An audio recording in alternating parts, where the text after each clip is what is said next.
I wanted to go to law school because I wanted to go into politics. And I had no idea what a personal injury or a trial lawyer does. I was completely naive and immature. I was in my early 20s. One of the best pieces of advice I ever got was from the advice from my father's friend. I'm the first lawyer in my family, so I did not know what to expect. And one of my father's friends, who was an attorney, told me, you learn to think like a lawyer in law school, you learn to be a lawyer in a law firm. So get a job as soon as you possibly can.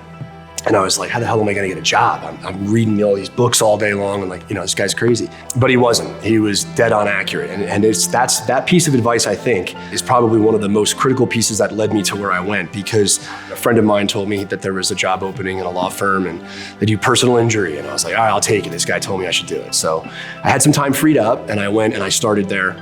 The first day I was in a mediation. Second day I was in a deposition, sitting next to this guy. And learning and watching and just like, holy crap, this is fun. You're taking on a big multi-billion-dollar company and you're helping a regular person and you can make really good money doing it as well. And I was like, okay, this might be right up my alley. This might be what I want to do instead of politics.